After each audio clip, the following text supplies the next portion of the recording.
So basically, when you're talking about creating crypto, there's different ways of doing it. There's a fair production way, which means there's an energy required. Computers have to solve problems. It's kind of like mining gold.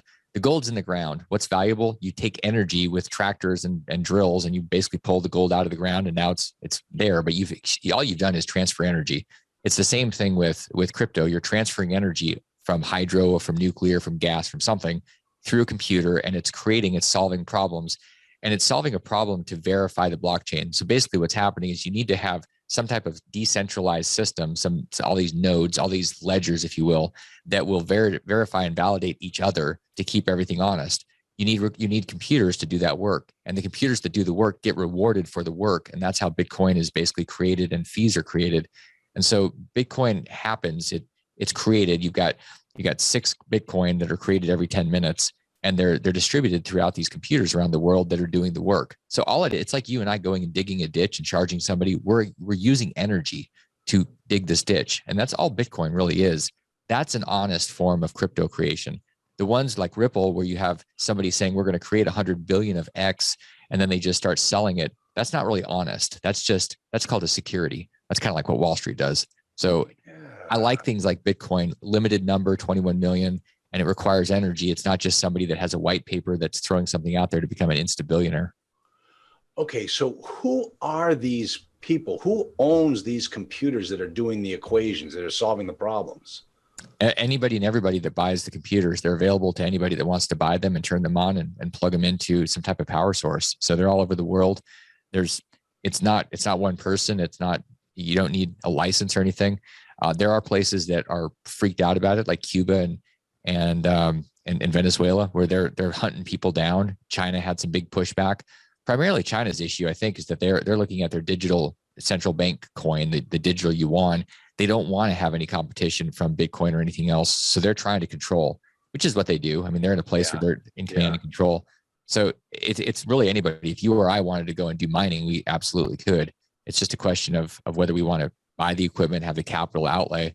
I don't think that that's necessarily the biggest play right now. What do you think is? I think the biggest play is being a part of the solutions that are coming online and being early enough to where you see. I like when somebody says, my dumb brain went and bought MILF coin because I thought it was a cool title. And that was like an $8,000 experiment in me being stupid and emotional. And instead of doing that, where you just say, oh, look, it's going to go up. The biggest play is going and asking the question, what are the problems and what solutions, what protocols are being built to solve them? For example, the lending. Banks have a grip on lending, and the shadow banking is kind of like, it's what's happening with crypto, where you can borrow in a matter of minutes, where you can say, okay, I need to borrow $100,000, and you have the $100,000 in minutes. Banks are going to get obliterated by that. I like investing in solutions like Nexo and Celsius and BlockFi because they do that, or titling of property, or the NFTs, or insurance. Like all these juicy industries that have been basically just raping and pillaging the population for the last century are all going to be demystified and decentralized so that people can actually prosper, and not just these individuals or big giant companies that really are just eating a lot of fat off the people. Wow. I love that. Damion, you're talking I love that. That's so cool. Okay, now let's get down to, you gave us a big picture, the conspiracy theory. You talk about a coin, like a physical thing. Is it something that we store somewhere? And where's the corruption? How do you rob a crypto bank? Like you talk about having all these computers all over the place. Is there someone that can have a rogue computer that's creating, Bitcoins and robbing from everybody, creating counterfeit Bitcoins or something? That's the beauty of the system. And the funny part is we talk about coins, and it's mostly somebody has a visual, because coins have represented money for a long time, whether it's silver, gold, or whatever. The reality is there isn't something physical. It's on a distributed ledger, which is basically like an accounting spreadsheet. It's like your ATM cards. Like I never see that money, but it's on a ledger somewhere. Yeah, we already have these ledgers. That's what banks are, but banks just charge you a lot of fees because they want to make it complicated. The reality is you have these distributed computers that are all keeping track of it. You can't have a fake Bitcoin because the system validates itself every 10 minutes, and it verifies. And if you have some rogue computer that tries to do it, it gets discarded because you have to have an alignment and they have to match. Otherwise, they're tossed. So it's self-regulating. And one of the coolest things is math doesn't lie. Love him or hate him, but math, Andrew Yang, the guy that just ran for governor or for mayor in New York, ran for president, math.